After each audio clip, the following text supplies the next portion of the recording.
Isinusuka na ho. Isusuko na po. O, yun pala yung right term. Isusuko na po ng Administrasyong Marcos itong si former President Rodrigo Roa Duterte dito sa International Criminal Court. Ang may sala, magbabayad. So ngayon guys, aprobado na ho. Si DOJ Secretary Boying Remulla na ho ang nagsabi, approve na papapasukin na nila ang International Criminal Court sa bansang Pilipinas. Paktay ka ngayon, Degong. Hanggang pang-asar ka na lang ng pulburon. Magsama-sama kayong may mga pulburonic issue. Diba? Hanggang pang-asar na lang ho yung kanilang gagawin. Anyway, ngayon, sabi dito sa balita, Philippine to okay ICC drug war probe in the country if legal process meet. So, a-under pa ho sila sa due process.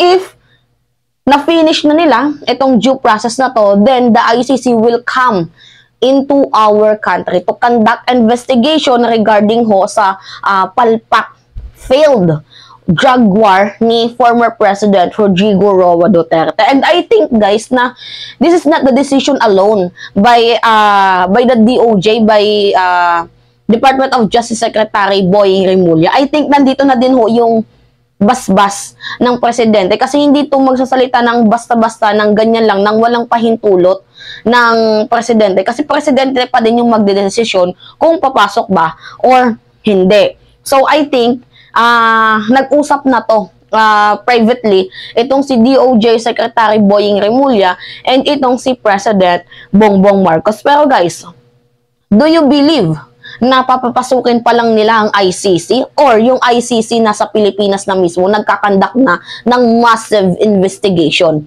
Kasi recently guys, ito yung balita, 'di ba? Pakita ko sa inyo. Wait lang. Bago ko sabihin tong balitang to, 'di ba kung matatandaan nyo na ang pagkandak ng ICC, hindi po yan pinangangalandakan. 'Di ba? Parang private lang para makakuha sila ng tahimik, pero makukuha nila yung full document. 'Di ba? Ganun ho yung gusto nilang gawin. So I think para sa akin yung ICC nandito na talaga sa bansang Pilipinas. Pero privately lang silang nagkakandak ng kanilang research ng mga document kasi we do not know kung ano na hawak nilang mga papeles sa kanilang mga kamay against dito kay former President Duterte. And we do not know kung gaano na karami ang kanilang na-interview and yung mga nag-testimony sa kanila. So I think itong pag-verify ni Boying, kasi nung January 18 pa lang to, I think na parang isa ito sa kanilang move na kunyari nandito na yung ICC, pero kapag sinabi nila yon, I think tapos na yung conduct, yung investigation ng ICC para walang sabit. Kasi baka malay mo kapag sinabi nila na pwede nang pumasok ang ICC, manggulo yung mga Duterte. So para sa akin, ang ginagawa nila, nagkakandak na sila ng secret investigation and after sabihin, 'di ba, magpa-press conference, magpa-press briefing na ang ICC allowed na pumasok sa bansang Pilipinas. Pero that time na i-announce nila 'yon, I think na siguro tapos na ang pagkandak nila ng investigation kasi this is the news last month. Panood natin sa inyo guys Yung investigation ng ICC ay confidential ayon na rin sa Rome Statute. At dahil ang ICC ay mas ayaw kasi nilang i-confirm o kaya i-deny ang daloy ng kanilang investigasyon o kung nasaan mismo yung investigador nila, hindi rin namin magagawa para sa ICC. Ayang kumpirmahin ng Assisting Counsel ng ICC at abogado ng mga biktima ng giyera kontra droga noong administrasyon ni dating Pangulong Rodrigo Duterte kung nakapasok na ba sa bansa ang mga kinatawan ng International Criminal Court o ICC. Kahapon inihayag ng dating Presidential Political Affairs Advisor na si Professor Ronald Llamas na may posibilidad na may mga kinatawanan ng ICC sa bansa. Kasunod ito ng naging pahayag kamakailan ni Pangulong Ferdinand Marcos Jr. na pag-aaralan ng pamahalaan ang muling pakikipag-ugnayan sa ICC. Posible na yung ICC ay nagpapadala na ng fillers, kinakausap na. Kaya hindi ako magugulat kung yung ICC ay hindi lang fillers ang pinapadala. Kung hindi physically may kasama yung fillers na nagpapamana. Ibig mo sabihin, Sek, pwede. Pwede na may nakikipag-usap na talaga. Posible yun, no? Posible. Dahil sabi ng gobyerno, pag-aaralan nila. Mas magandang pag-aralan kung may kausap sila. Pero ayon kay Attorney Cristina Conte, mismong ICC ay ayaw magbigay ng detalye sa kanilang ginagawang pag-iimbestiga. Ayaw rin itong ihayag kung may formal ng komunikasyon sa kanila ang ICC. Actually, it's in the rules that the government is obliged to keep the request of the ICC, of the Office of the Prosecutor in particular, to be confidential. Kasi investigation pa lang. In the same way, the victims are sort of obliged as well. Si Department of Justice o DOJ Secretary Crispin Rimulya ay hindi rin anya nito alam ang isyu ng pagpasok ng ICC sa bansa. Wala rin daw silang natanggap na pakikipag-ugnayan sa kanila na dapat gagawin ng ICC bilang kortesiya sa pamahalaan. Pero ang tiniyak ni Attorney Conte, tuloy-tuloy ang paggulong ng ICC investigation. May mga pagkakataon na nagtungo siya sa ICC, ngunit hindi siya nagbigay ng maraming detalye sa ginawa niya doon. Sa ngayon, inihahandaan niya nila ang kaso, ang mga biktima na haharap, lalo na kapag nagkaroon na ng trial o pagdinig. Dagdag pa ni Conte, maging si dating Senador Leila de Lima ay pwedeng tumayong testigo sa ICC, lalo na may alam siya kung papaano ang nangyaring patayan sa bansa kaugnay ng drug war. Siya man ay biktima rin umano matapos makulong ng drug cases.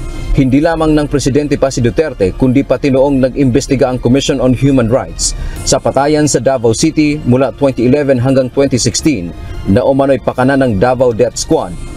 Dito, palagay ko yung report ng CHR tungkol sa Davao Death Squad, posibleng maging bahagi ng investigation. At si Secretary de Lima ay maaring maging witness. Right? Pwede siyang maging pattern witness o kaya yung saksi na magpapatunay dun sa kung anong nangyayari, pagkakadikit-dikit, pagkakawing-kawing ng mga insidente. At dahil sa bagong development ngayon sa Kongreso, partikular sa Kamara, na may nagsusulong na makipagtulungan sa ICC, pabor na anya ito sa kanila na mga naghahangad ng katarungan, bagamat nasa Pangulo pa rin ang huling pasya rito bilang foreign policy.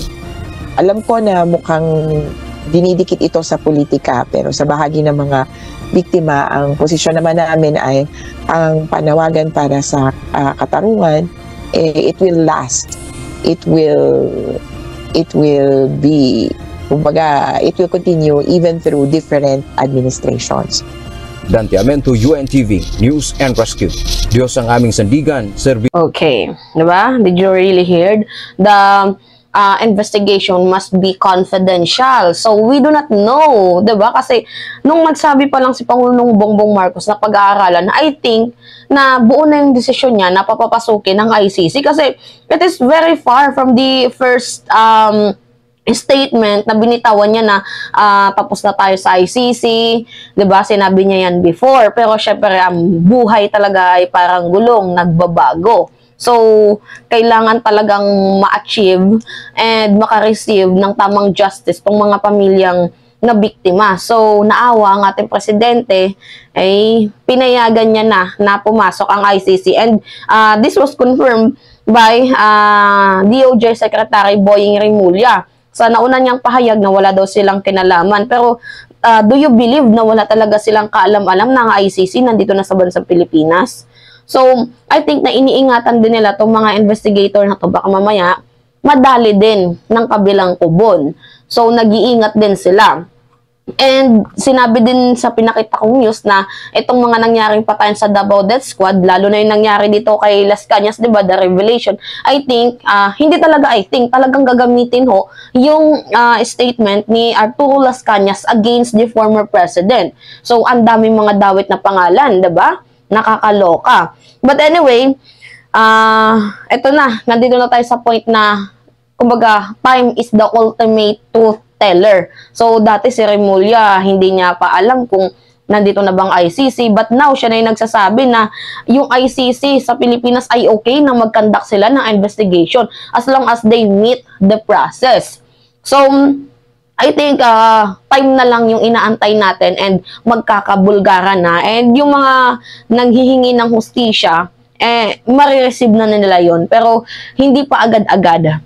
May tamang panahon, may tamang proseso para sa lahat ng bagay na yan. Anyway, it's me again, guys. So, update ko yan sa inyo para, diba, tahimik ang puso't isipan natin, mayroon tayong mapayapang puso na, ay, buti na lang, salamat, nandito na ICC, ganito, ganyan. So anyway, it's me again, si Mima Alicia nyo, at nagbabalik ulit para sa ating panibagong video.